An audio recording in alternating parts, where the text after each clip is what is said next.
saya izin kepada teman-teman kalian untuk menyapa narasumber kita pada malam hari ini nih. Terlebih dahulu ya teman-teman semua. Halo, selamat malam Kak Rofi. Untuk Kak Rofi, apakah suara saya terdengar dengan jelas, Kak? Halo, halo. Mas suara aku dengeran nggak? Oh, kedengaran kok, Kak. Sip. Oke, baik. Sebelumnya kita tanya kabar narasumber kita dulu nih. Sebelumnya bagaimana nih keadaan Kak Rofi hari ini? Apakah sekiranya sudah siap Kak untuk memberikan ilmu kepada kami terkait penulisan esai? Alhamdulillah, sehat sehat. Dari kelas satu gitu. Sip, loh. Sip. Oke, baik Kak. Terima kasih. Oke, kalau seperti itu, saya izin memulai acara ini terlebih dahulu ya, Kak. Assalamualaikum warahmatullahi wabarakatuh. Shalom, Om Swastiastu, Namo Buddhaya, dan salam kebajikan bagi kita semua. Selamat malam, teman-teman Forum Riset dan Debat Mahasiswa yang telah hadir pada sesi pelatihan ini. Selamat datang di acara pelatihan penulisan esai Forum Riset dan Debat Mahasiswa dengan tema The Key to Writing an Essay, Understanding Substance, Structure, and Good Writing. Sebelumnya, perkenalkan nama saya Naya Radihati selaku moderator yang akan membantu jalannya kegiatan pelatihan penulisan esai yang akan diberikan materi oleh narasumber hebat kita yang hadir pada malam hari ini, yaitu Kak Rofi Chandra Rusdiana, SH, dan kemudian akan dilanjutkan dengan sesi tanya-jawab. Bagi teman-teman yang nanti memiliki pertanyaan, jangan lupa untuk diajukan ya. Nah, sebelum kita memasuki kegiatan utama, izinkan saya membacakan tata tertib kegiatan malam ini. Yang pertama, peserta wajib menyalakan kamera selama kegiatan pelatihan ini berlangsung. Apabila peserta memiliki kendala untuk menyalakan kamera, maka dapat menonaktifkan kameranya atas izin host terkait. Selanjutnya, peserta harus menggunakan virtual background yang telah kami siapkan. Yang terakhir, peserta wajib menonaktifkan mikrofon selama pemaparan oleh narasumber berlangsung. Peserta hanya dapat mengaktifkan mikrofonnya apabila dipersilahkan oleh moderator untuk mengajukan pertanyaan pada saat sesi tanya-jawab. Yang kami hormati Kak Rofi Chandra Rusdiana selaku narasumber kita pada pelatihan riset malam hari ini, kami mengucapkan terima kasih banyak kepada Kak Rofi serta kepada peserta yang telah meluangkan waktunya pada acara pelatihan malam ini. Sebelum acara dimulai, akan ada kata sambutan oleh Saudari Selma Dwi Amalia selaku Wakil Ketua Forum Riset dan Debat Mahasiswa. Kepada Kak Selma, saya persilahkan. Oke, terima kasih Naya. Selamat malam Bang Rofi. Perkenalkan, saya Salma Dwi Amalia selaku Wakil Ketua Forum Riset dan Debat Mahasiswa. Pertama-tama kita panjatkan puji dan syukur dulu kehadirat Tuhan Yang Maha Esa karena atas rahmat dan karunia-Nya kita dapat berkumpul secara virtual dalam pelatihan rutin divisi riset yang berjudul The Key to Writing an Essay, Understanding Substance, Structure, and Good Writing dengan narasumber yang sangat luar biasa dan berpengalaman nih dalam menulis esai yaitu Bang Rofi. Nah, pelatihan rutin divisi riset merupakan pelatihan yang ditujukan untuk meningkatkan keterampilan menulis hukum dengan analisis yang mendalam mengenai isunya. Saya harap teman-teman divisi riset dapat menyimak dan mengambil wawasan sebanyak-banyaknya dalam pelatihan malam ini dan semoga teman-teman bisa mempraktekannya untuk ke depannya dapat dipraktekkan dalam lomba secara eksternal. Mungkin dari saya sekian, terima kasih. Wassalamualaikum warahmatullahi wabarakatuh. Saya kembalikan ke Naya. Baik, terima kasih banyak Kak Selma atas sambutannya. Nah, sebelum kita masuk ke inti acara, saya akan membacakan background Kak Rofi secara singkat terlebih dahulu.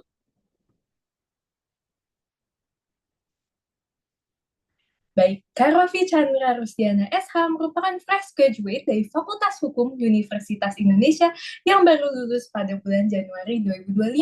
Saat berkuliah, beliau merupakan mahasiswa dengan segudang prestasi dengan menjuarai berbagai macam kompetisi hukum, seperti second runner-up of Academic Writing Competition Constitutional Law Festival 2023, selanjutnya ada third place on National Scientific Paper Competition Andalas Law Competition 2022, kemudian ada juga third place on National Legal Essay Writing at FK2H Law Festival. Lalu untuk saat ini, beliau sedang bekerja sebagai Corporate Legal and Compliance Intern at Dana Indonesia. Dan tentunya pencapaian-pencapaian lainnya yang luar biasa, namun tidak bisa saya sebutkan satu persatu. Nah, keren banget kan narasumber kita kali ini, mengingat beliau memiliki banyak prestasi dan perlombaan yang telah diikuti, terutama perlombaan esai nih. Cocok banget kan sama tema pelatihan kita kali ini, yaitu The Key to Writing an Essay, Understanding Substance, Structure, and Good Writing. Baik, dikarenakan Kak Rofi juga sudah bergabung dengan kami dan juga sudah menyahut saya pada awal Zoom, mungkin saya izin bertanya kepada Kak Rofi, apakah untuk Kak Rofi sudah siap untuk memberikan ilmunya kepada kami? Siap dong. Oke. Sharing-sharing aja. Oke, siap. Baik, acara utama akan saya mulai, yaitu pemaparan oleh narasumber. Bagi para peserta, mohon untuk disimak dengan baik dan persiapkan pertanyaan untuk sesi tanya-jawab. Saya ingatkan kembali, untuk pemaparan materi berlangsung selama 45 menit. Kepada Kak Rofi, saya persilahkan. Thank you. Main lagi semuanya, aku Rofi. Iya baru terus pertama kali ini disebutkan. Aku di kemarin di kampus itu juga dan managers di sini di departing di teknologi juga ada yang excellent banyak banget di sistem development yang emang output penulisannya adalah esai so misalnya jadi aku di kesempatan kali ini bakal pada bisa kerja sebenarnya pengalaman simpan dan juga gimana sih biasanya aku di podium nulis sebuah espresso. Jadi nanti kalau misalnya kan juga banget buat membaca atau saja cara jadi box. Nanti aku coba jawab during the presentation juga nggak akan bisa pakai. Jadi kita bisa Oke, mulai next. Halo Kak Rofi, mohon maaf sebelumnya untuk suara Gimana tuh? Kakak sedikit putus-putus dan juga kurang jelas, Kak. Oh ya. Nah, Sedikit kresek-kresek ketika Kakak berbicara tadi. oh iya, sorry banget aku tahu ya aku masih di luar nih jadi kayak mungkin akan dari Baik, Kak. oh gini kayak Masih sedikit kresek-kresek sih, Kak. Mohon maaf. masih Iya, Kak.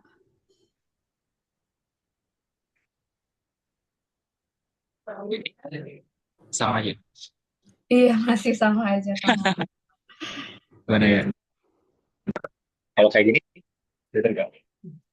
Eh, mungkin sudah Mati. lebih baik, tapi mungkin untuk mikrofon bisa dekatkan lagi ya, Kak, selama nanti pemaparan, karena Oke, aman, agak aman, aman. jauh suaranya. Ada sorry ya. Terima kasih, Kak. Terima kasih, Kak. Baik, boleh Aman. dilanjut, Kak. Thank you ya. Oke, jadi sebenarnya bakal ada beberapa hal yang akan aku sampaikan dari juga dari titipan sih dari tentang dia. Jadi intinya aku bakal sharing sih apa yang aku tahu tentang secara definitifnya saya apa, terus juga sebenarnya kayak gimana sih, dan juga gimana sih bangun analisis hukum tentang khususnya dalam konteks penulisan hukum ya. Dan terakhir adalah sedikit tips and tricks sih buat teman-teman sebelum. Boleh deh, next. Oke, sebelum aku nanya nih, sebelum aku lanjut nih, aku pengen tahu dulu dong teman-teman udah pernah atau eh pernah nulis tentang esai hukum nggak sih? Itu baik buat kompetisi, buat kelas atau apapun itu boleh. Boleh ada yang jawab, kamu mungkin di chat box atau mau langsung juga boleh. Kira-kira udah ada yang udah ada belum sih yang tahu atau misalnya pernah ikut lomba esai hukum atau esai general juga boleh banget. Boleh banget kalau misalnya ada yang udah pernah buat thumbs up mungkin reactions biar aku tahu nih gimana sejauh mana teman-teman pengalamannya.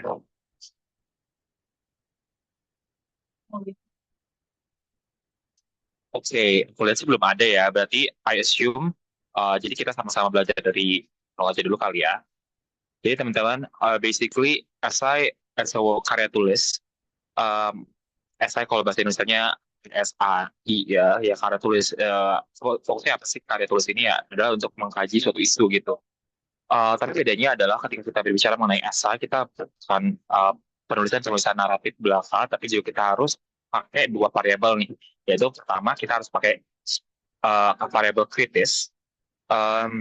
Jadi ada satu isu tertentu yang kita kritisi based on metode yang terstruktur dan tegas. Ini sih yang penting juga. Jadi kita boleh be bold on something kalau kita nulis esai, tapi kita harus punya metode yang jelas juga untuk penulisan esai ini. Metode-metodenya apa sih nanti kita jelaskan lebih lanjut ya. Tapi pada intinya ini, basically esai adalah karya tulis, gitu. It's a form of writing. Tapi writingnya harus critical towards satu isu tertentu dan pakai metode yang terstruktur. Ini bedanya dengan misalnya karya tulis kiasan atau karya tulis bebas, puisi, bla bla bla, cerita bla bla bla, ya mungkin lebih tidak ada metodologi yang terstruktur gitu dan juga misalnya nggak critical towards one issue gitu. Jadi esai itu sebenarnya ya basically tulisan gitu. Kamu mau nulis apapun juga itu bisa arguably disebut sebagai tulisan as long as it's critical towards some things and it has clear methodology gitu. Boleh next?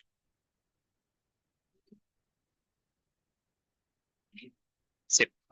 Lalu sebenarnya apa sih esai hukum? Sebenarnya esai hukum itu sebenarnya basically just esai gitu. Tapi ada variabel hukumnya.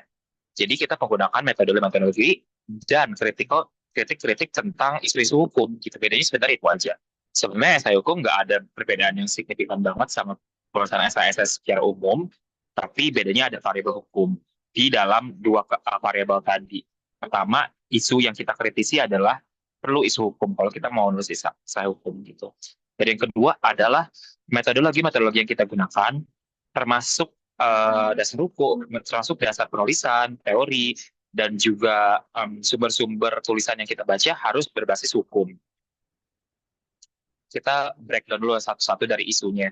Isu hukum sebenarnya kita bisa cari dari mana sih?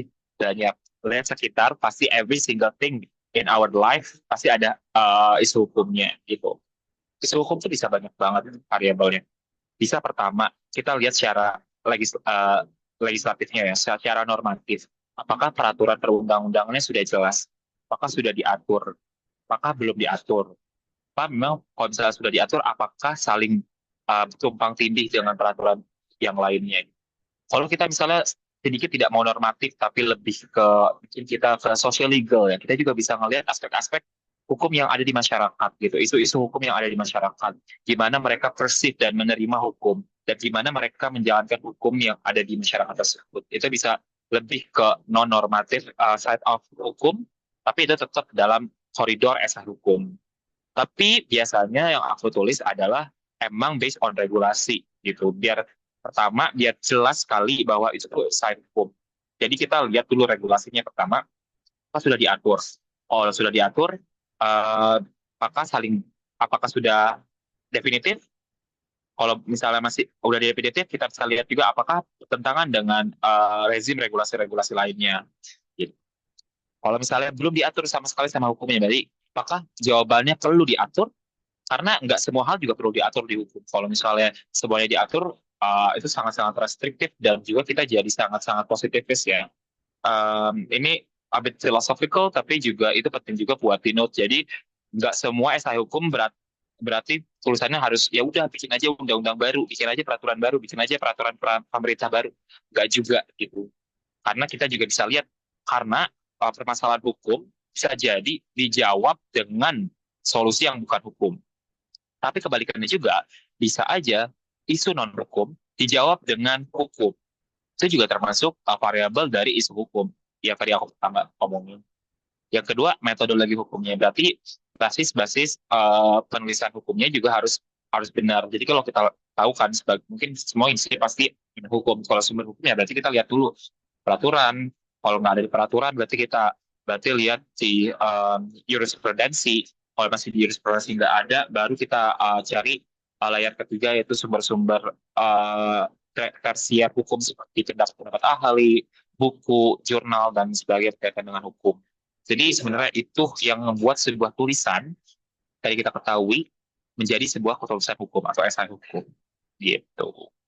Kalau ada yang masih penasaran, mau tanya-tanya juga boleh banget ya. Tapi karena belum ada aku lihat, jadi aku next dulu. Dari bantu untuk nanti.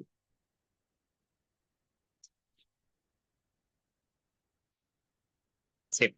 Ini basic banget sebenarnya struktur. Everyone must know what is the structure of SI gitu ya.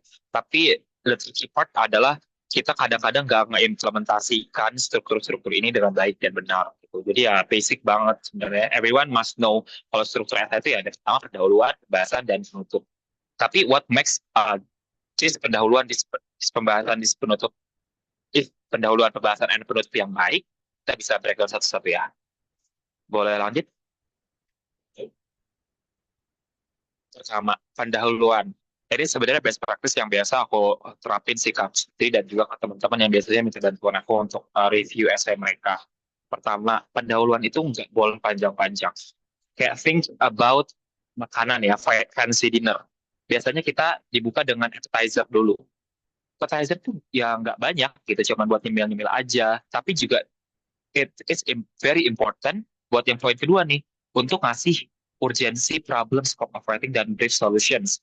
Buat ngasih a bit of rasa-rasa dari tulisan kita gitu. Jadi kita walaupun belum main course-nya, tapi kita udah bisa ngerasain nih, oh ini rasanya kayak manis ya, ada sedikit asam-asamnya juga gitu. Jadi think that pendahuluan is a bit of snacks yang bisa kasih a bit of rasa kan tulisannya gitu, tapi nggak boleh banyak-banyak juga karena again it's an appetizer gitu, bukan bukan main course. Jadi ya 10%. Kalau misalnya kalian total misalnya disuruh nulis 5.000 kata, ya 500 sampai 700 kata for pendahuluan is very enough, bahkan more than enough.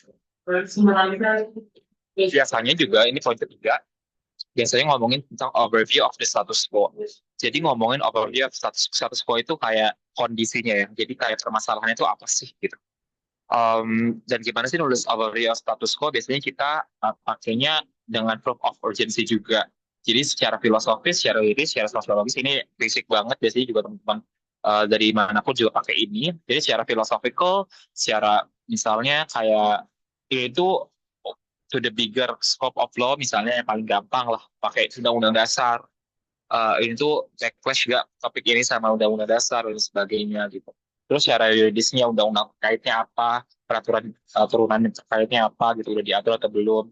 Terus sosiologisnya kayak gimana this relates to the current status di secara sosiologis gitu. Misalnya kayak oh paling gampang sih kalau aku sama teman-teman podium biasanya menunjukin sosiologis ini by facts gitu, kayak ya udah berita, kasus, data-data, apalagi diagram or numbers lah, pokoknya numbers itu that's most likely bakal sosiologis gitu. Terus ini juga nih problems yang best practice-nya yang biasa kami terapin adalah kita bring up two kind of problems yang tadi sempat aku sebutin. Pertama adalah legal problems dan yang kedua adalah practical problems. Karena sebenarnya ini keduanya saling intertwine gitu. Bisa aja sebenarnya legal problems itu diselesaikan dengan practical problems selesai gitu.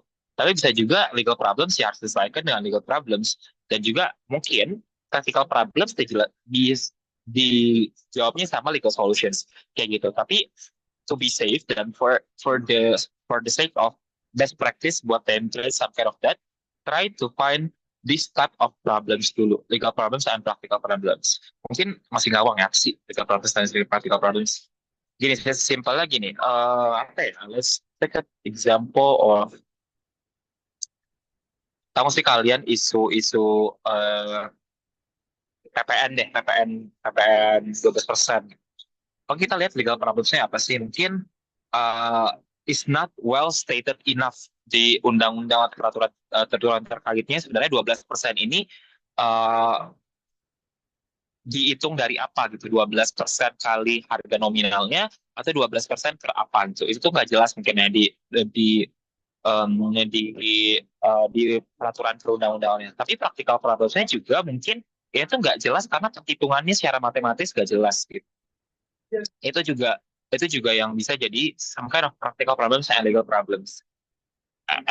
Kalau misalnya kalian nanti bisa banyak tulisan yang kalian baca, makin gampang juga buat identify mana yang legal problems, mana yang practical problems. Tapi yang paling gampang biasanya legal problems is about regulatory problems, dan practical problems is about the technicalities, misalnya kayak software, mathematical problems, bla bla bla, yang mungkin bisa dijadikan practical problems yang kalian bawa. Gitu. Terus ini juga scope of writing sebenarnya kan penting banget ya. Scope of writing tuh kalau di tulisan yang lebih akademis mungkin lebih kayak rumusan masalah gitu.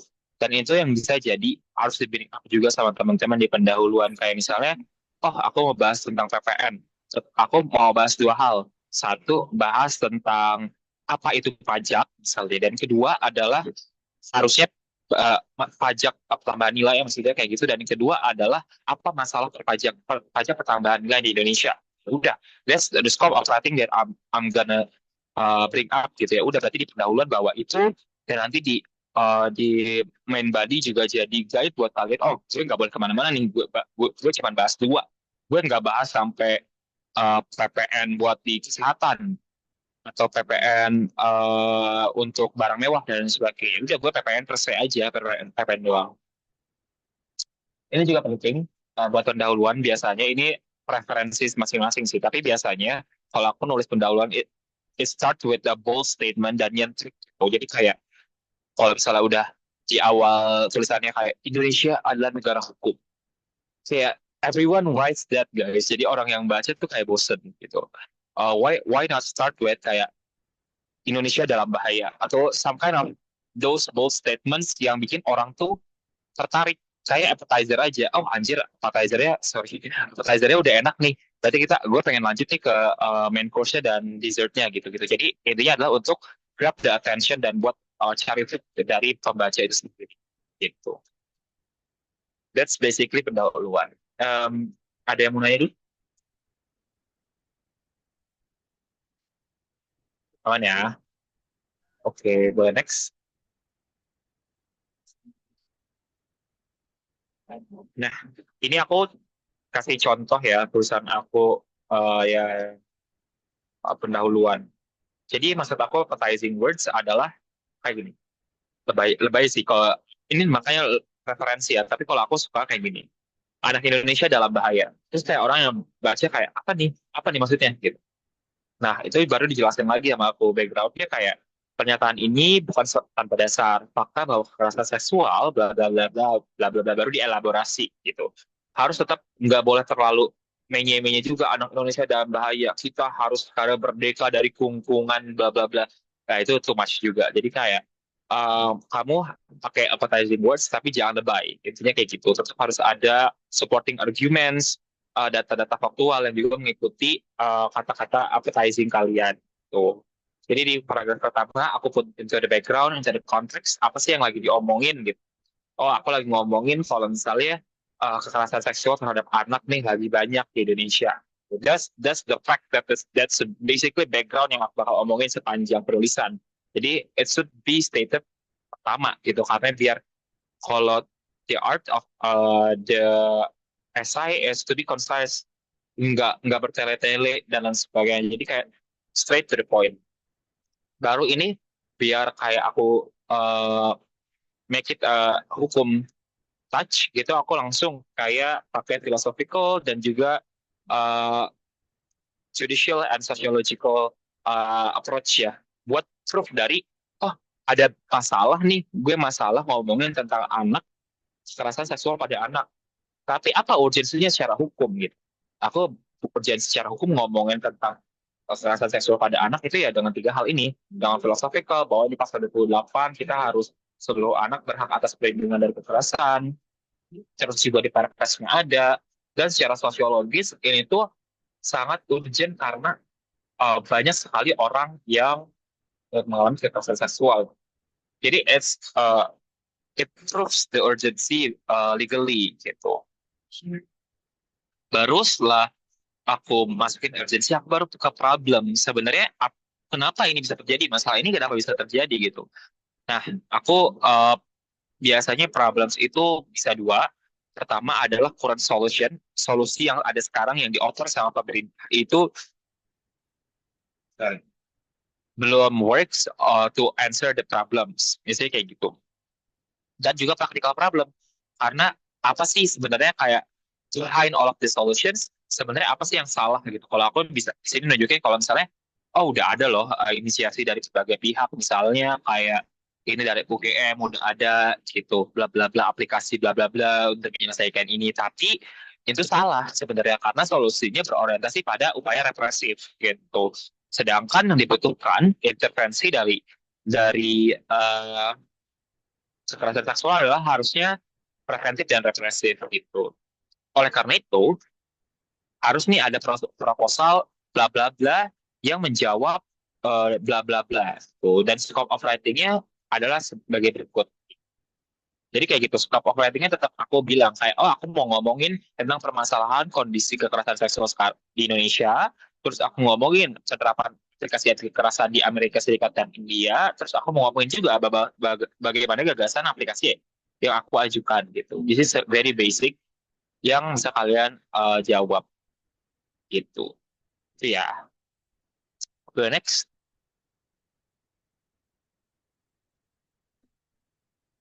Nah, ini kita masuk ke mungkin yang ada healthy, jadi bear with me ya.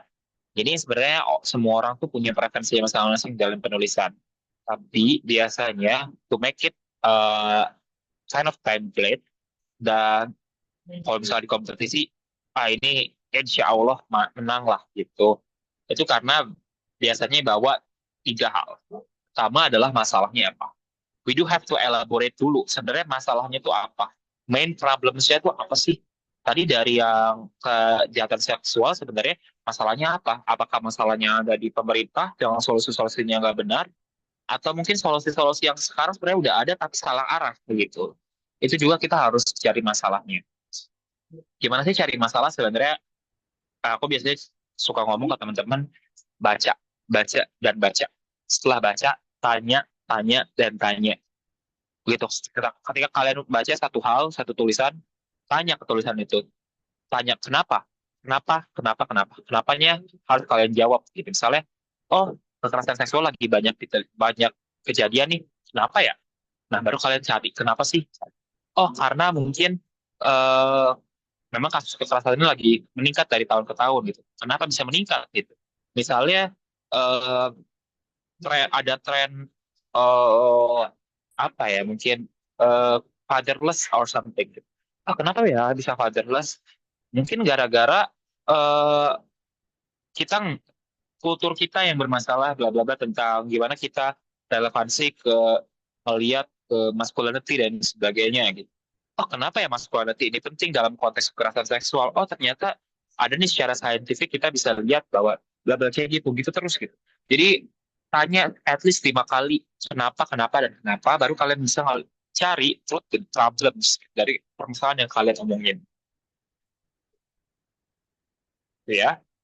Nah, terus adalah di analisis. Sebenarnya analisis ini nanti kita akan bahas di legal analysis ya.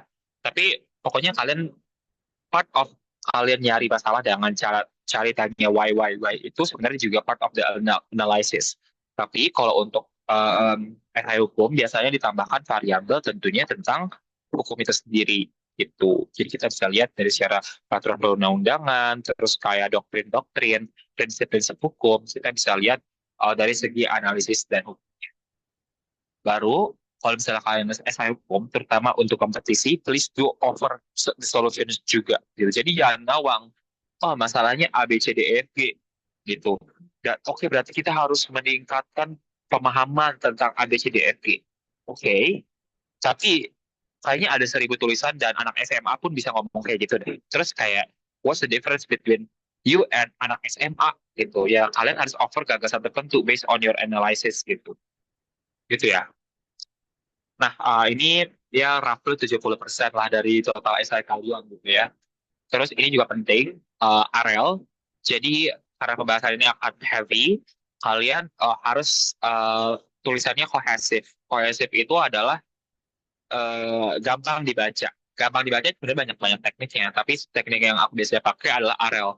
Assertions, reasons, evidence, link back. Gitu. Nanti kita elaborasi juga lebih jauh.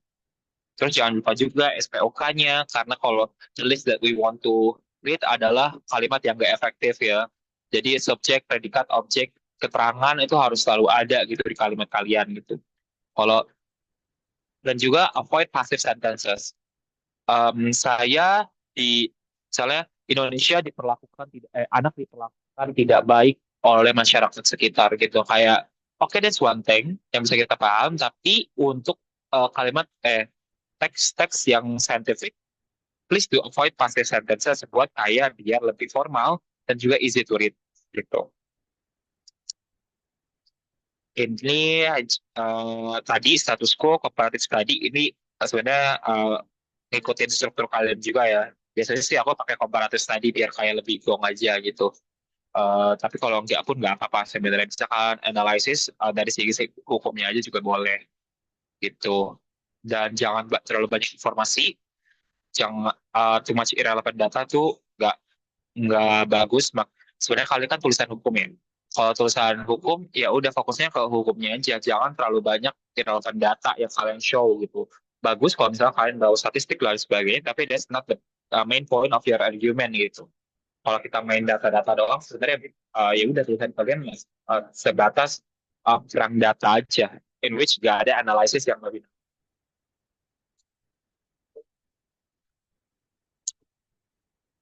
Ini juga sebenarnya teknis banget.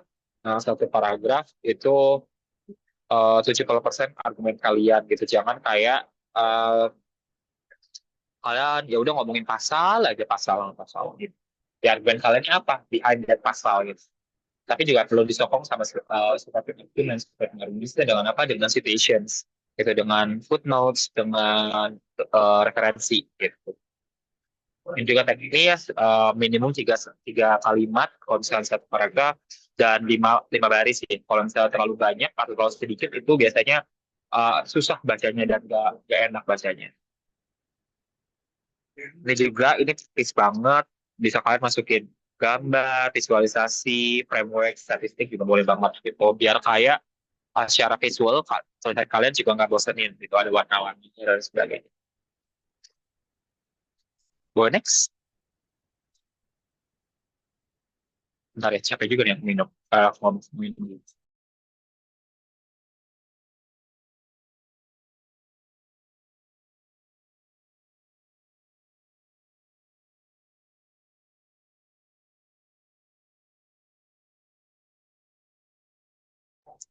Nah, ini jadi areal yang aku bicarain. Jadi misalnya assertion-nya sektor keuangan Indonesia mengandung potensi yang begitu besar untuk dimanfaatkan. Assertion ini adalah stance kalian gitu. Um, apa ya stance itu? Pendirian kalian.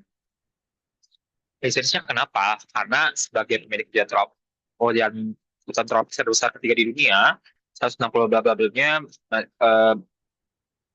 ada hutan tropis gitu. Jadi itu yang mendukung statement kalian intinya. Buktinya apa? Buktinya kalian paling gampang sih bisa nunjukin dengan kalimat dari pendapat orang lain ya. Kayak buktinya kalau misalnya ini misalnya kata Menteri KLHK juga eh, bisa loh sektor hutan itu mencapai angka 39 juta gitu. Jadi it's part of the reasons juga sebenarnya. Tapi untuk lebih nggak elaborate si reason ini benar loh. Jangan tunjukin evidence. Yang terakhir adalah link back gitu untuk kayak selalu bikin pembaca tuh paham konteksnya. Dari hal tersebut dapat dipahami bahwa potensi-potensi yang ada sebenarnya begitu kuat untuk dijadikan alat pendongkrak perekonomian. Feedback ini sebenarnya sama kayak assertion tapi kayak dibalikin aja. Biasanya gampangnya pakai konsumsi kayak oleh karena itu, dari hal tersebut, oleh karena itu, maka dari itu gitu. Boleh next. Sorry. Nah, ini think dan penutup tadi kalau misalnya kita lihat fancy dinner ya, penutup ya berarti dessert gitu. Jadi dessert tuh nggak banyak, jadi simple aja, singkat, gitu, jelas. Tapi jelas juga gitu, tetap bold, tetap enak gitu. Dan yang penting adalah manis kalau bisa gitu. Jadi tetap ada touch of your thoughts lah buat kayak penutup ini. Next.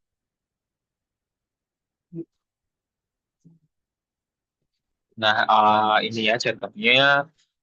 pembuatan aplikasi, bla bla bla bla bla. Ini yang paling penting adalah yang kalimat terakhir sih biasanya. Um, itu biasanya kalimat terakhir itu link back to the actual real world problem gitu. Jadi kita udah ngomongin spesifik kan dari tadi, terus akhirnya kita ngomong, terus sebenarnya urgensinya apa sih? Ya udah, aplikasi Stockholm dan program literasi digital layak untuk diterapkan sebagai wujud dan aksi nyata generasi milenial dalam melakukan upaya bela negara di era modernisasi gitu. Jadi ini tuh broader scope buat ditutup gitu dengan manis. Ya udah itu tuh penting dan harus dibahas dan it's also explainable. Gitu, next. Nah, ini tadi yang legal analysis. Sebenarnya ini juga I'm not an expert in this kind of thing. Tapi biasanya untuk kemudian basic pemahaman tentang legal analysis dan gimana kita menganalisis suatu hal, suatu isu hukum. Pertama kita harus tahu dulu identify the problems. Kalau dalam konteks ini dari hukum, raise legal questions dulu. Legal questions itu apa? Ya pertanyaan-pertanyaan yang relates ke isu-isu hukum gitu. Tadi kan kita udah bahas, jadi isu hukum itu biasanya ada dua gitu ya. Tentang kalau misalnya kita ngomong tentang pengaturan, berarti kita akan sedikit normatif. Berarti apakah peraturan yang udah ada, apakah ini saling bertentangan, apakah bla bla bla gitu. Gitu. Baru ketika udah kita tahu identify the problem, baru kita cari faktanya. Faktanya ini dengan asking a lot of questions ya tadi. Dan kita juga kalau misalnya dalam konteks ini kita harus lakuin riset yang banyak gitu. Jadi aku selalu bilang ke teman-teman yang aku bantu gitu, kalau kalian mau ngasilin satu tulisan, setidaknya kalian harus baca 10 tulisan gitu. Karena untuk memperbanyak facts dan pemahaman kalian tentang isu yang kalian yang tentunya dalam konteks hukum juga kita harus lihat regulations-nya ya, along with doctrine and jurisprudensi gitu. Jurisprudensi itu bisa pengadilan. Walaupun nggak banding secara sumber hukum, tapi jurisprudensi ini bisa lihat kita in practical setting gimana sih secara isu itu di ini ya diberikan, so diselesaikan gitu. Baru konklusinya apa gitu. Kalau misalnya race-nya adalah pertanyaannya apakah, berarti kalian jawab apakah. Misalnya apakah apel itu sebuah buah gitu. Berarti konklusinya adalah iya, apel adalah sebuah buah. Based on your facts and regulations that kalian lakukan. Nah, ini juga ada dari pemain, dia bilang kalau misalnya penting untuk kemudian ketika kalian bahas legal analysis, address one issue at a time. Tadi makanya aku dari awal dari pendahuluan kalian sudah set out limitasi pembahasan kalian. Kalian mau bahas berapa isu nih? Misalnya bahas tentang PPN, terus bahas tentang tadi apa ya, PPN, apalagi lah, saya PPN. Terus PPN tuh kalian akan bahas apanya gitu? Apakah misalnya ke efektivitas PPN gitu? Itu pertama. Dan mungkin pembahasannya pertama adalah tentang masalah PPN di Indonesia gitu. Kedua, kalian juga bandingin tuh gimana penerapan pajak tambahan nilai di Amerika Serikat gitu. Jadi kalian bisa ATM ya, amati, tiru, dan modifikasi. Terus solusinya adalah kayak gini, based on comparative study that I just lakukan, itu kita harus melakukan A, B, C, D, E, F, G, gitu. Tapi itu tuh fokus dalam satu isu yang sama, gitu. Jadi masih dalam konteks PPN dan permasalahan berkaitan dengan PPN, tapi kita bisa ngelakuin elaborasi dengan fakta-fakta dan regulasi-regulasi terkait, gitu. Ini penting untuk kemudian membahasnya satu persatu ya. Jangan, oke tulisan kalian boleh bebas banget tulisnya, tapi jangan berarti kalian bisa smorgasm gitu. Jadi kayak nggak jelas ngomongnya kemana-mana. Gitu ya, fokus. Dan fokus ini dengan melakukan limitasi, gitu, limitasi pembahasan. Karena pada akhirnya kita adalah mahasiswa hukum, sarjana lagi. Dan kita nggak tahu tentang banyak hal gitu. Jadi fokus dalam satu isu aja. Semakin spesifik, semakin baik. Kalau semakin spesifik berarti kalian risetnya semakin benar gitu. Kalau misalnya tentang PPN, oke, yang berasal dari PPN-nya apa? Misalnya dari perhitungannya. Oke, perhitungan PPN kenapa masalahnya? Misalnya harusnya bukan 12%, tapi 11 tambah 1,2. Itu gimana? Eh, itu yang maksudnya one issue at a time itu spesifik gitu, nggak general. Ya udah ngomongin PPN. Ya PPN kenapa gitu? Apa yang mau dibahas dari PPN? PPN. Karena kan masalah PPN aja, PPN sebagai bagian dari pajak di Indonesia aja udah mungkin adalah satu isu yang besar gitu. Belum kita bahas tentang kayak permasalahan perhitungan PPN di Indonesia, atau kayak mungkin pemasukan PPN atau lain sebagainya. Kenapa ngomong PPN tersebut? Tapi intinya kayak gitu. Jadi be as specific as possible dan juga fokus on one points. The next. Nah, ini sih sebenarnya tips and triknya basic aja. Sama yang kalian harus lakukan adalah membuat outline penulisan.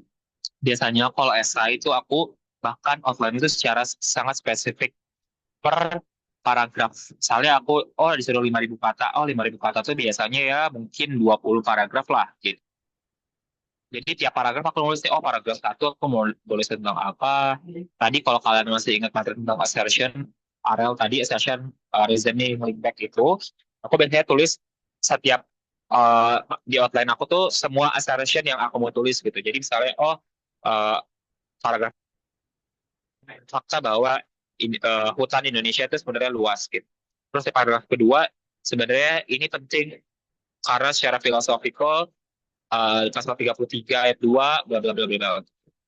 Terus di outline paragraf ketiga aku mau ngomong apa-apa gitu. Jadi outline penulisan kalian tuh biar memastikan bahwa setiap paragraf itu nyambung satu sama lain. Nggak cuma tiap bagian aja, tapi tiap paragraf karena uh, si esai kan harusnya spesifik, concise gitu ya. Dengan konsistensi kalian itu harus nggak bertele-tele gitu dan saling kohesif satu paragraf dengan paragraf lainnya. Dengan apa? Dengan buat outline juga yang spesifik gitu. Nggak cuman, oh aku mau bahas tentang regulasi tentang PPN, terus aku mau bahas tentang PPN di negara lain, terus aku mau bahas tentang solusi yang saya aku bawakan. Itu oke, itu outline juga, tapi kayak kurang spesifik. Jadi kalian bisa aja kemungkinan kalian bahasnya jadi kemana-mana. The point of outline adalah untuk memastikan bahwa kalian tetap dalam konteks pembahasan gitu. Jadi ya udah tetap be specific as possible gitu. Like, gitu. Terus kedua adalah jangan detail atau too much information. Ini aku juga kesalahan paling umum yang kita semua lakukan. Aku juga melakukan ini dulu-dulu. Jadi kita tuh, gue udah baca banyak nih, gue harus tulis banyak juga. Gitu. Jadi apa yang gue tahu harus gue masukin semua. Karena enggak juga. A good writing is not those who are very informative, tapi is very contextual and answer the questions that you guys raise gitu. Jadi yang tulisan yang bagus itu bukan yang paling banyak informasinya, tapi adalah yang kontekstual dengan pertanyaan yang kalian bawa dan isu yang kalian coba jawab gitu. Gitu ya. Jadi jangan bertele-tele. Dan yang ketiga adalah ini sih. Jadi kalau kalian masuk saya, terutama saya hukum, overlah solusi. Dan jangan being pragmatic gitu kayak, sorry, misalnya apa ya? Misalnya, ya udah kayak SMA deh. Oh kalau ada masalah kelaparan, ya udah berarti pemerintah harus melakukan program makan bergizi gitu. Makan siang bergizi, makan siang gratis. That's a very pragmatic gitu. Bahkan anak SD juga bisa mikir kayak gitu. Tapi kayak uh, coba elaborate apa sih makan siang gratis itu yang bagus tuh kayak gimana, intervensinya apakah di makan siangnya atau justru sarapan atau sebagainya gitu. Jadi kayak you have to offer something gitu to begin with. Jangan kayak oke pemerintah harus lebih mengakomodasi dan lebih lebih lebih membantu anak-anak yang terkena kekerasan seksual agar tidak terjadi kekerasan seksual. Oke, that's very pragmatic of you. It's a solution, but it's very pragmatic of you. Gak ada offer satu solusi yang spesifik gitu. Jadi that's one thing yang mau aku raise juga. Jadi kalau kalian jadi mahasiswa, kalau kalian ketemu juga bantuin pemerintah untuk cari solusinya gitu. Nggak teriak-teriak aja apa yang harus dilakukan oleh pemerintah. Misalnya kalau dalam konteks ini ya, aku bukan being apapun ke siapapun, tapi this is a very crucial thing yang kita harus lakukan ketika kita membuat sebuah tulisan. Karena tulisan itu adalah produk dari akademis, gitu, produk akademis. Jadi harus offer solutions, nggak being pragmatic, cuman on the surface aja. Itu sih yang sebenarnya perlu ditekankan. Gitu. I think this is the last slide. Thank you teman-teman. Kalau ada pertanyaan boleh banget. Atau masih ada ya? Boleh next. Oh iya, udah nggak ada. Paling itu aja. Aku minta maaf kalau misalnya ada yang kurang jelas, boleh banget di follow up di ini ya happy to discuss. Thank you. Oke, terima kasih banyak Kak Rofi atas pemaparannya terkait penulisan esai yang sangat luar biasa dan insightful. Saya pribadi sangat mendapatkan pandangan baru nih tentang penulisan esai dan mungkin teman-teman sekalian yang ada di sini juga merasa seperti itu nih Kak. Nah, setelah kita mendengar pemaparan yang disampaikan oleh Kak Rofi, pasti timbul nih banyak pertanyaan lebih lanjut terkait apa aja sih yang udah disampaikan oleh Kak Rofi terkait penulisan esai. Maka dari itu, sesi tanya jawab akan saya buka untuk para peserta. Jadi apabila teman-teman ingin bertanya, silakan raise hand atau ajukan pertanyaan di kolom chat. Apabila terdapat kendala untuk menanyakan pertanyaannya. Dipersilakan ya teman-teman. Boleh nih guys, langsung aja tanya ke Kak Rofi, karena tadi itu pemaparannya benar-benar insightful, dia ngasih tahu tips and trick, mungkin kalian ingin lebih tahu lagi, boleh guys, langsung aja tanya, raise hand dulu ya.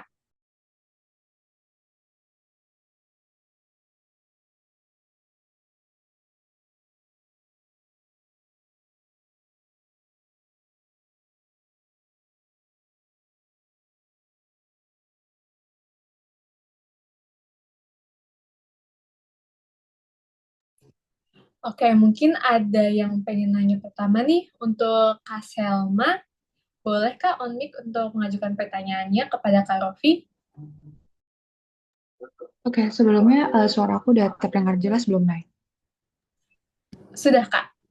Oke, terima kasih Naya dan terima kasih Bang Rofi atas penjelasannya tadi ya Bang. Aku izin bertanya mengenai tiga hal. Yang pertama, saat kita menulis esai itu kendala yang paling kita susahin itu yaitu terkait novelty Bang. Berarti untuk terkait itu ada gak sih Bang tips and triknya buat kita menemukan novelty-nya gitu biar nanti pembahasannya tuh baik gitu buat kedepannya. Itu yang pertama. Yang kedua, terkait ini sebenarnya yang pertanyaan kedua hanya memastikan aja sih Bang terkait yang areal tadi berarti bisa kita terapkan dalam setiap paragraf atau gimana Bang? Itu pertanyaan yang kedua dan yang ketiga sama tadi kan di penutup itu harus ada yang manis ya kayak dessert aja gitu. Kita penutup terus harus menampilkan yang manis gitu. Sedangkan kalau misalkan di kesimpulan itu biasanya langsung mengulang substansi yang dalam pembahasan tapi disingkatkan Bang. Dan ada gak sih tips untuk terlihat manisnya tuh seperti apa gitu Bang? Mungkin sekian pertanyaan dari aku. Terima kasih. Oke, buat Kak Rofi, boleh langsung dijawab Kak. Thank you sama atas tadi sama. Eh, ini aku sharing sih. Jadi emang si novelty is one thing that biasanya kalau teman-teman yang lomba pasti carinya novelty, novelty, novelty. Tapi here's the thing guys, there is nothing new under the sun. Jadi pasti semua hal di dunia itu sudah pernah dibahas oleh semua orang. Soalnya kalian benar-benar kayak peneliti super pintar gitu yang menemukan sesuatu gitu baru baru mungkin kalian dan tingkatnya juga pasti itu udah harus profesor mungkin dan sebagainya. Jadi that's one thing yang kita harus pahami juga. Jadi there is nothing new under the sun. Jadi nggak kok bahas emang yang sebenarnya dibahas sama orang.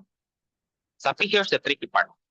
Ya sebenarnya perkembangan hukum di Indonesia itu jauh banget ketertinggalan sama negara-negara lain. Kayak the easiest way to find novelty adalah untuk komparasi dengan negara lain. Kayak misalnya nih, skripsiku kemarin berkaitan dengan carbon capture kalau kalian tahu. Kayak that's very old kalau misalnya di negara lain loh, dari tahun 90-an diomongin. Tapi kalau di Indonesia tuh baru perpresnya aja tahun 2024 gitu. Very ketinggalan. Jadi yang paling gampang adalah sebenarnya comparative study untuk kemudian cari novelty. Kedua, sebenarnya pun ketika kalian nggak melakukan comparative study, it is totally okay juga untuk kemudian melihat solusi-solusi yang udah di-offer kalau misalnya kalian outputnya adalah pencarian solusi. Uh, untuk melihat solusi-solusi yang udah di-offer sama orang lain gitu di Indonesia. Tapi dengan metode ini, ATM biasanya, amati, tiru, dan modifikasi. Gitu, amati dulu aja apa sebenarnya dia tuh ngapain gitu. Terus kalian coba implement ke konteks kalian gitu dan baru kalian modifikasi dengan IUCDSD. Modifikasinya ini dengan cara apa? Biasanya kalau aku pertama kalau misalnya ngomongin tentang beda beda salah hukum ya, kita ngomongin tentang hukum. Kita tahu ada hukum pidana, hukum perdata, hukum administrasi, bla bla bla gitu. biasanya tirunya dan modifikasinya adalah dengan mengimplementasi solusi yang ada di hukum pidana ke perdata. That's one thing that totally new gitu. Karena itu cara kita modifikasi solusi yang udah ada gitu. Bisa atau enggak, bahasanya beda lagi. Tapi untuk kemudian cari inovasi, bisa untuk menyatukan itu gitu. Pertama, bandingin konteks Indonesia dan negara lain. Kedua, bandingin isu hukum uh, dari tiap branch of hukum, pidana, perdata, administratif, bla bla bla, selanjutnya. That's how biasanya yang aku lakukan untuk kemudian dari. Tapi juga eh, penting juga untuk cari masalah, tapi please keep in mind lagi kalau misalnya there's nothing new under the sun. Jadi it's okay juga buat bahas satu hal yang sama. Gitu. Asalkan jangan ya yang benar-benar udah obvious aja gitu. Kalian juga harus cari yang sebenarnya baru dan sebagainya, tapi jangan jadi pressure kalau misalnya semua tulisan itu harus baru, gak pernah dibahas sama semua orang gitu. Ya susah juga sih kalau kayak gitu. Kayak gitu. Tapi yang biasa dipakai adalah angle-angle-nya beda gitu. Terus kedua, aku lupa lagi sama kayaknya apa ya, aku nyatet, sorry. Oke, izin ya Bang, untuk pertanyaan yang kedua itu make sure apakah dalam satu paragraf itu harus Oh, ada area. areal. Iya. Yang ketiga apa biar aku sekalian tahu. Oke, yang ketiga yang ini Bang, yang penutup manis tips and trick. Oke. Sebenarnya Arel generally can be used ini buat kalian di forum debat juga ya. Jadi bisa sebenarnya kalian dan konstruk argument juga sebenarnya bisa dipakai banget kok buat area-area ini. Dan generally bisa digunakan di setiap paragraf. Tapi tentunya konteks pembahasan kalian biasanya ada juga yang dalam satu paragraf yang memang ngomongin tentang citasi semua kan nggak mungkin juga kita pakai Arel ya. Jadi by konteks aja gitu, nggak semuanya harus pakai Arial, tapi biasanya semua paragraf bisa pakai Arial. Jadi karena basically kalau kalau kalian nggak nulis esai khususnya ya, itu basically kalian ngomongin tentang pendapat kalian karena again it's basically your opinion gitu towards the issues that you guys are being criticized gitu sama kalian. Jadi ya gimana sih buat konstruk opini ya pakai Arial gitu. Gitu sih paling sel buat Arel. Generally bisa, tapi ada exceptions juga untuk beberapa konteks yang nggak bisa. Ngikutin penulisan aja kalian, tapi keep in mind dulu. Dan biasanya untuk teman-teman yang baru banget nulis, biasanya biar gampang sih pakai Arel aja dulu gitu. Dan terakhir penutup sebenarnya ini juga tricky part sih. Kalau aku biasanya adalah nutup kita harus concise. Pertama, tapi kita harus semua harus cover up semua substansi yang kita bahas juga. Jadi aku ngerti eh, concernnya sama gitu. Kita harus tetap manis bangunnya. Kalau dari aku sih sebenarnya penggunaan diksi ya. Jadi mungkin kalau di pembahasan kita bisa lebih formal dan juga profesional gitu. Tapi di penutup ataupun di awal-awal pendahuluan kita bisa kayak pakai diksi yang manis, diksi-diksi yang jarang didengar atau diksi-diksi yang uh, apa ya bagus lah indah gitu. That's biasanya yang aku lakukan gitu. Kalau itu itu layer kedua, layer pertamanya sebenarnya tetap pakai kalimat-kalimat yang biasanya ini juga aku sih biasanya pakai kalimat-kalimat yang rhyming gitu. Rhyming itu berima gitu. Dan tahu kan waktu SD ngomongin rima, jadi kayak misalnya dunia sudah berada pada kondisi yang tidak bisa dicerna atau something like that. Gitu. Biasanya aku juga pakai kata-kata kayak gitu untuk kayak kemudian bikin tulisannya lebih manis gitu. Tapi itu works only di pendahuluan dan penutup aja ya. Kalau di pembahasan kayak orang capek juga baca kayak gitu ya. Gitu. Paling itu sih sel buat jawabannya. Semoga menjawab. Oke, thank you Bang atas jawabannya, menjawab dan paham banget. Thank you Bang. Oke. Terima kasih banyak Kak Selma atas pertanyaannya dan juga terima kasih banyak kepada Kak Rofi yang sudah memberikan penjelasan yang cukup mendalam ya untuk pertanyaan Kak Selma. Selanjutnya, apakah ada yang ingin bertanya nih dari teman-teman lainnya? Ayo guys, boleh langsung aja bertanya. Nah, ini ada nih. Mungkin pertama dari Widya Lestari dulu ya. Boleh untuk Widya Lestari langsung on mic aja. Oke, makasih Naya atas kesempatannya dan makasih juga untuk Kak Rofi yang sudah memberikan pemaparan yang luar biasa dan juga sangat insightful nih buat kita semua yang ada di sini. Mungkin aku izin bertanya ya Kak, gimana sih cara Kak Rofi itu untuk menentukan topik dan juga judul dari suatu esai agar berkas esai kita itu lebih stand out dibandingkan dengan lawan-lawan kita dalam suatu kompetisi? Mungkin itu Kak. Oke, topik ya. This is very interesting juga. Thank you video udah. Jadi biasanya kalau aku, uh, biasanya kalau misalnya dalam konteks lomba ya, saya biasa stand out biasanya kalau konteksnya lomba. Biasanya yang dilakukan adalah dari banyaknya, biasanya kalau esai itu ada subtema-subtemanya itu.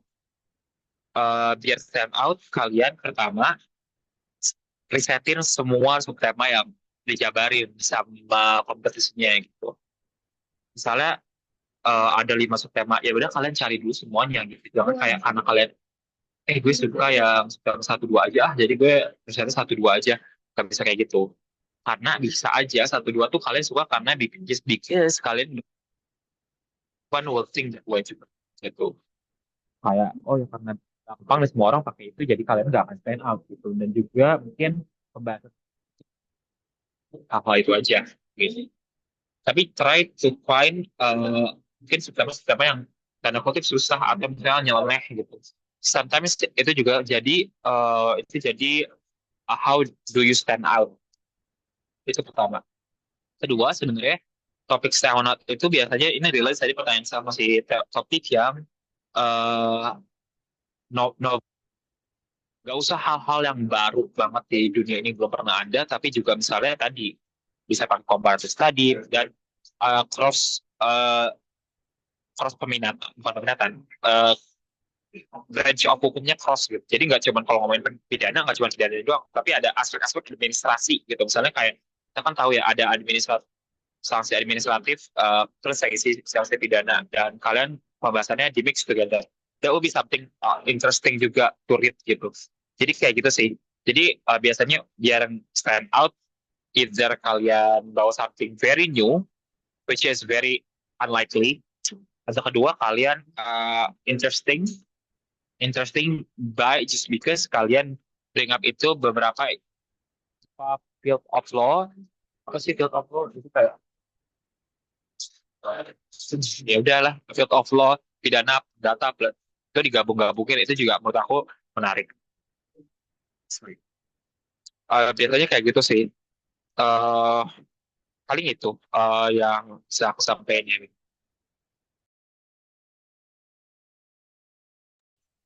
Oke, baik. Apakah udah cukup jelas untuk jawabannya Kak Rofi, Widya? Sudah sangat menjawab. Terima kasih. Oke, baik. Terima kasih juga kepada Widya sudah memberikan pertanyaan kepada narasumber kita pada malam hari ini. Terima kasih banyak juga kepada Kak Rofi. Nah, di sini lumayan banyak nih Kak yang nanya, kira-kira untuk Kak Rofi mau dengar dulu semua pertanyaannya kemudian ditampung, apa mau dijawab satu persatu nih Kak? Satu dua aja deh, aku langsung lupa. Siap. Mungkin untuk Steffi Yuliandra boleh duluan untuk mengajukan pertanyaannya.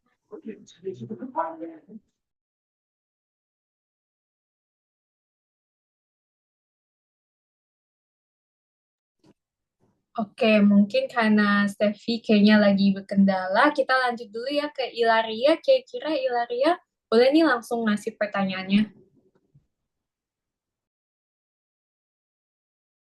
Thank you Naya. Terima kasih juga buat Bang Rofi yang sudah memaparkan materi yang super insightful. Aku mau tanya, kan tadi Bang Rofi mention kalau untuk menciptakan satu tulisan kita harus membaca 10 tulisan sebelumnya. Nah, kalau misalkan waktu pembuatan esainya itu singkat, dari Bang Rofi sendiri, apakah dari setelah membaca 10 tulisan itu langsung untuk nulis aja nih langsung gas nulis pendahuluan dari apa yang udah Bang Rofi dapat atau tetap nyusun outline penulisan terlebih dahulu? Itu sih Bang pertanyaannya. Kasih. Oke, interesting question. Thank you, Lia. Aku bakal bilang tetap perlu nulis outline sesingkat apapun waktu yang kalian pilih. Tapi not to mention kalau misalnya kalau kalian ikut lomba yang sebenarnya timeline-nya panjang, tapi kalian ataupun tugas gitu, Jangan mepet-mepet ya guys. Ini kesalahan kita semua. Pasti kalian mepet-mepet kayak baru 3 hari baru kita kerjakan. Eh, Oke, itu bagus banget buat adrenalin, tapi percayalah, it's not healthy dan juga outputnya juga nggak selalu baik gitu. Jadi itu pertama. Tapi kalaupun kalian dalam kondisi apapun kalian harus nulis dengan cepat, tetap harus baca, dan tetap harus bikin outline karena justru eh, outline itu justru yang ngegampangin kalian dan memudahkan kalian untuk nulis dan bikin kalian lebih cepat juga nulisnya gitu. Jadi ini nggak saklek harus 10 ya. Contoh aja misalnya. Maksudnya komparasinya 1:10 lah gitu. Jadi kayak lebih ekstrim aja gitu. Kalau kalian dengan 3 tulisan kalian udah tahu isunya apa dan sebagainya juga boleh. Tapi kayak nanti citasinya kurang dan sebagainya. Jadi mendingan dari awal juga do a prior research dulu. Minimal 10 lah. Biar kalian tahu banget konteks dari isu yang kalian mau bahas. Gitu. Semoga menjawab dulu ya. Oke, baik. Terima kasih banyak kepada Ilaria atas pertanyaan dan juga kepada Kak Rofi atas jawabannya. Boleh dilanjut ke Steffi. Untuk Steffi, boleh mengajukan pertanyaannya ya. Maaf, sebelumnya Kak, suara aku terdengar nggak ya? Terdengar nggak, Nay? Kedengeran kok, Steph. Oke, makasih Nay atas kesempatannya dan terima kasih juga buat Kak Rofi atas pemaparannya yang sangat informatif. Jadi sebelumnya kakak kan notice kalau kita tuh sebelum bikin esai itu harus bikin outline terlebih dahulu kan Kak. Dan di dalam outline tersebut pasti kita eh, eh, masukin gagasan-gagasan yang bakal kita tulis di esai. Aku izin mau tanya Kak, bagaimana caranya untuk memastikan gagasan-gagasan yang dalam outline tersebut tuh mengalir dari gagasan satu ke gagasan lainnya. Jadi bagaimana caranya buat mereka tuh selaras dan mengalir gitu Kak, nggak lompat-lompat. Lalu selanjutnya juga aku izin tanya Kak, bagaimana caranya biar argumen kita di esai itu kuat Kak dan bisa dipahami oleh pembaca Kak. Terima kasih. Oke, jadi sebenarnya ini yang harus di-note dulu. Satu tulisan, terutama esai ya, you cannot cover everything dan you cannot offer everything juga. Jadi bukan berarti satu tulisan itu harus banyak-banyakan gagasan. Gitu, itu pertama dulu. Jadi note ya. Jadi sebenarnya satu gagasan juga udah sangat cukup kok gitu. Dan justru kalian kalau misalnya justru idealnya cuma satu aja gitu. Kadang-kadang satu gagasan bisa menjawab beberapa masalah. Gak semua, misalnya 5 masalah harus dijawab dengan 5 solusi. Gak juga. Masalah dijawab dengan satu solusi. Bisa. Tuh. Tapi baiknya satu masalah dijawab dengan satu solusi. Dan kalian fokuslah ke satu masalah dan satu solusi itu. Untuk kemudian bisa kontekstual, easy to read, dan juga fokus tulisannya. Gitu. Apalagi dalam konteks esai ya, yang should be easy to read, understandable, dan juga concise. Gitu. Jadi itu pertama. Tapi ketika kalian mau offer 2 solusi pun, menurutku penting nanti kalian bisa belajar juga konsep sectioning ya. Jadi misalnya di esai ada beberapa esai yang kalau ada beberapa sub babnya gitu. Misalnya di pembahasan pertama aku ngomongin apa ya? Siapa jadi ya gitu. Jadi aku ngomongin tentang pertanggungjawaban carbon capture. Di pembahasan pertama aku ngomongin tentang pertanggungjawaban tort atau pertanggungjawaban terhadap yang ketiga gugatan. Kan? Gimana sih kalau misalnya kita ada gugatan yang ketiga terhadap kebocoran dan bocoran A gitu misalnya, bocoran proyek ini. Di layar kedua baru aku ngomongin tentang gimana tanggung jawab finansial gitu. Nah, section ini kan 2 masalah gitu. Baru aku di bagian gagasan aku juga bahas 2 section ini. Section pertama adalah ngomongin tentang pembahasan mengenai tort gitu, mengenai gugatan pihak ketiga. Section keempatnya berarti aku ngomongin tentang yang pembahasan kedua, solusi tentang tadi yang tanggung jawab finansial. Sectioning itu juga bisa jadi buat pembaca kalian jadi lebih terarah apa yang kalian bahas gitu.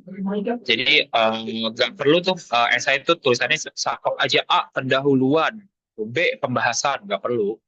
Kalian bisa pendahuluan bahkan nggak usah pakai heading-heading kayak gitu, langsung aja terus di pembahasannya ngomongin A masalah terhadap PPN gitu, B eh, rusaknya paradigma PPN di Indonesia. So, kayak gitu gitu. Jadi sectioning kayak gitu juga ya bisa buat kalian tulisannya lebih cohesive gitu. Jadi nggak bulk of paragraf aja gitu. Jadi dari awal sampai akhir paragraf semua. Jadi kayak bisa di sectioning. Mungkin itu sih Steph yang bisa aku jawabin. Tadi ada satu lagi nggak sih yang belum aku jawab? Udah, tuh, udah dulunya ya.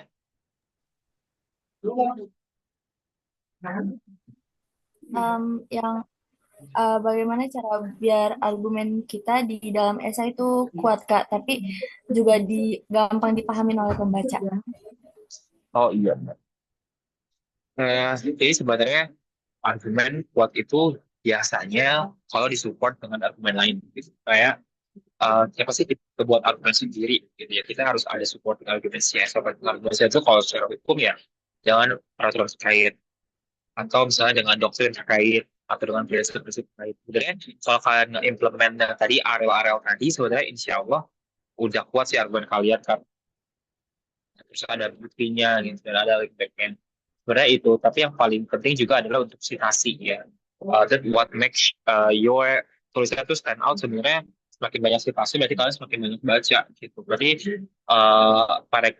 pragmatically kalian semakin bagus gitu argumen kalian karena kalian nggak cuma baca dari satu sisi aja gitu sih. Aku bahkan kalau sekarang lagi maksa diri aku buat satu paragraf tuh sebenarnya lebih ke preferensi lah. Jadi kayak uh, gendut nih referensi aku, tapi harus tetap kontekstual ya. Itu juga penting. Paling itu sih dari aku sebenarnya untuk bahasa secara saintifik kalau misalnya mau kuat argumennya ya banyaknya referensi. Kalau logically kuat, pertama logically understand. Gitu. Paling itu sih. Sebenarnya aku juga masih belajar terus ya gimana sih argumen yang kuat dan gimana yang lebih. Tapi biasanya yang argumen yang kuat itu pentingnya bisa dengan evidence, bisa dengan contoh, bisa dengan regulasi, bisa dengan prinsip, bisa referensi. Paling itu sih.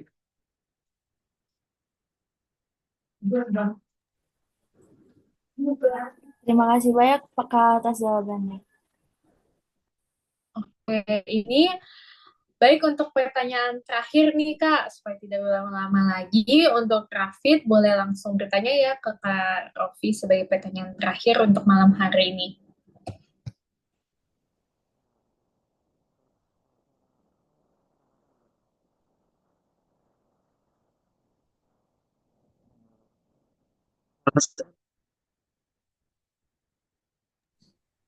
Halo Rafid, sepertinya ada kendala ya di jaringan.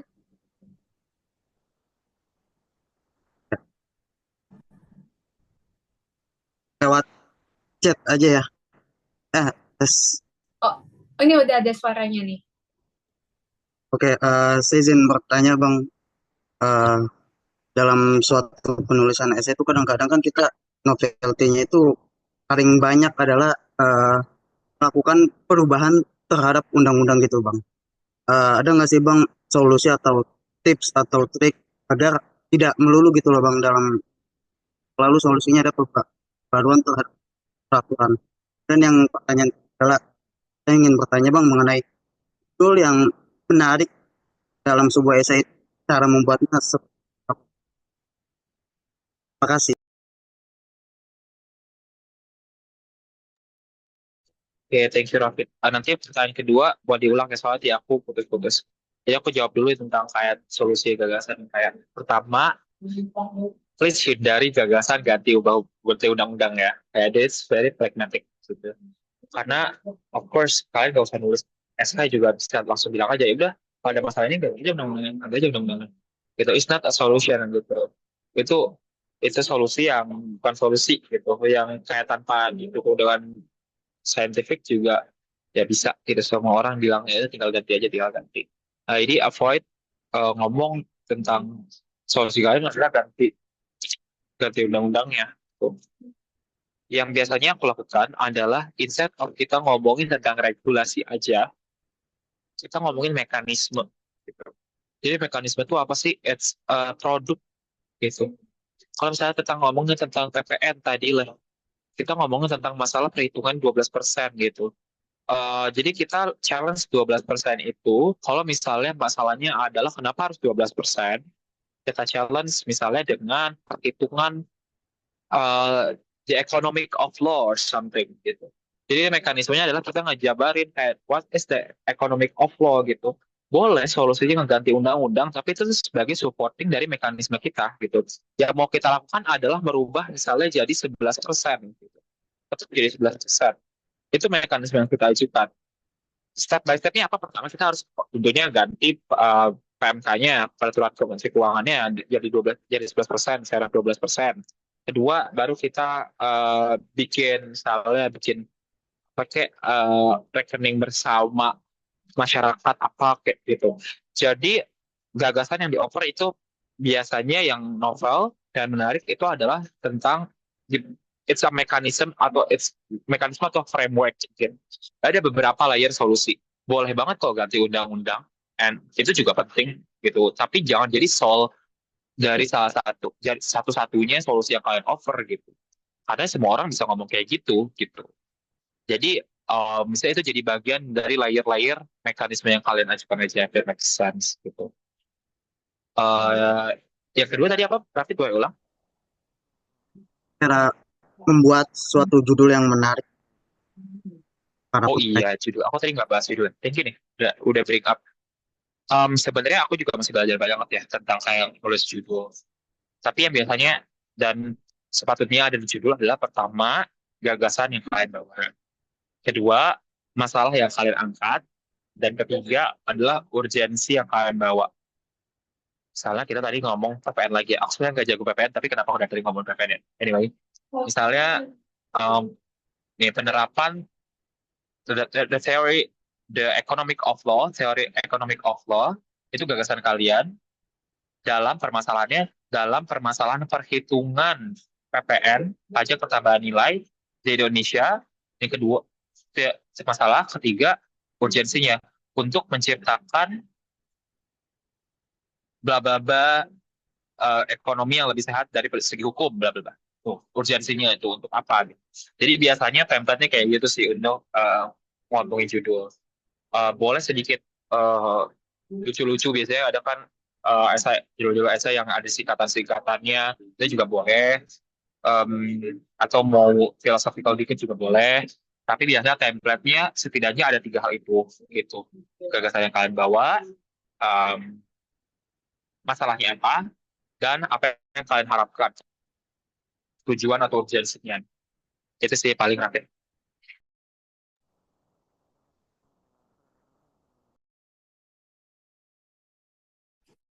Oke, baik. Berarti apakah jawaban dari Kak Rofi sudah cukup menjawab, Rafid?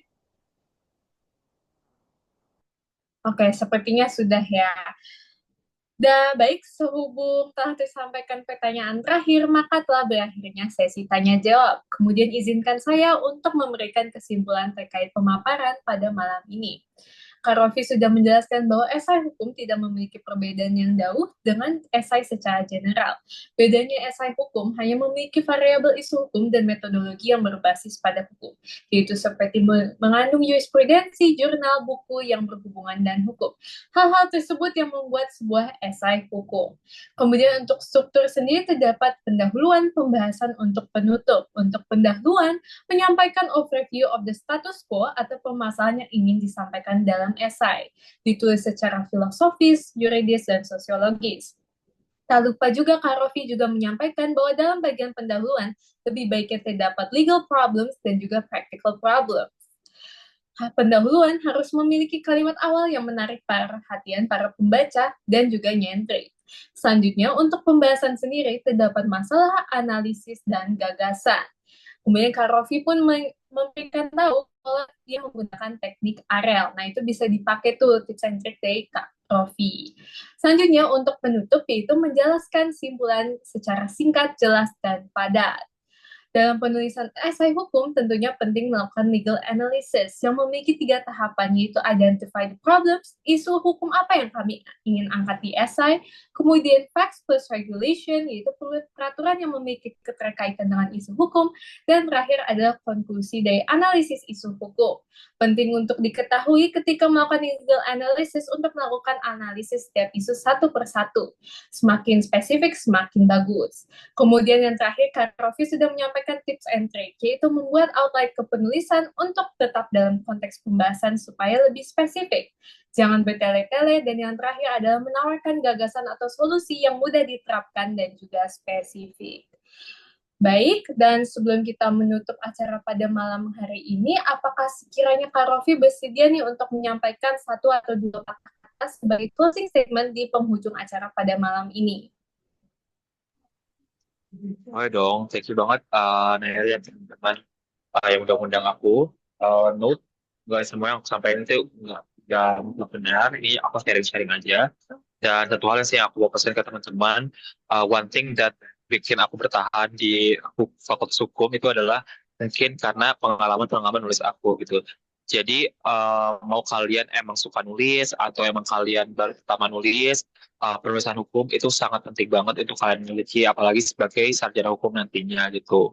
Karena pekerjaan di bidang hukum pasti involve banget dari hukum, penulisan hukum. Jadi walaupun kalian emang misalnya aku sukanya debat gitu, tapi tetap juga harus bisa paham tentang perusahaan hukum gitu, biar kalian sebagai legal practitioners juga punya skill yang emang di required di industri sekarang gitu. Thank you juga ya teman-teman forum riset dan mahasiswa UPN. Semoga kalian makin banyak nulis dan makin banyak tulisan-tulisan akademis yang nanti aku baca ada nama-nama kalian yang ada di sekarang tulisan kalian.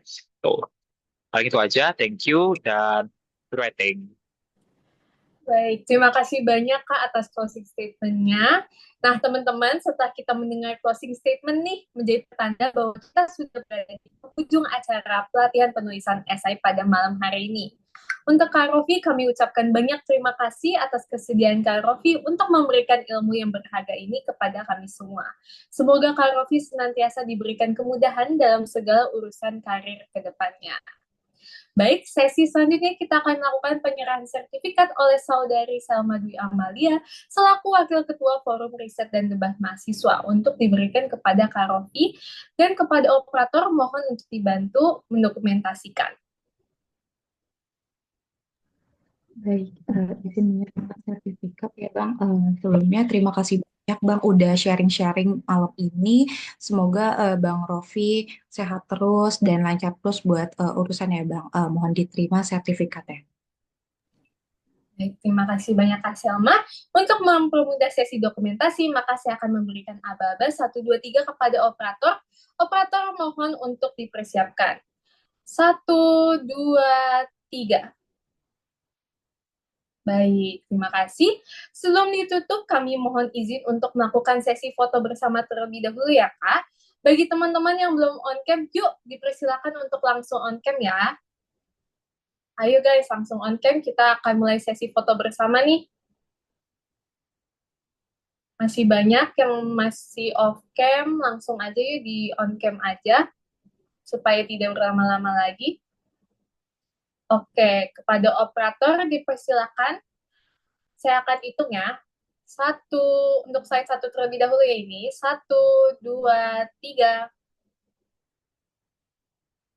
Slide kedua. 1, 2, 3.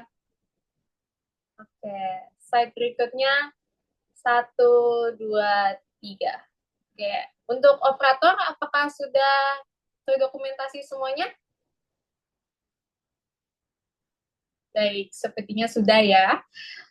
Oke, baik, dengan selesainya sesi foto bersama, maka berakhir pula acara kita pada malam ini. Sekali lagi kami ucapkan beribu terima kasih kepada narasumber kita, yaitu Kak Rofi, yang telah meluangkan waktunya untuk berbagi ilmu bersama kita semua di forum ini. Kepada Kak Rofi Chandra Rusdiana SH, tanpa mengurangi rasa hormat, kami persilakan untuk meninggalkan Zoom meeting ini. Terima kasih banyak, Kak Rofi.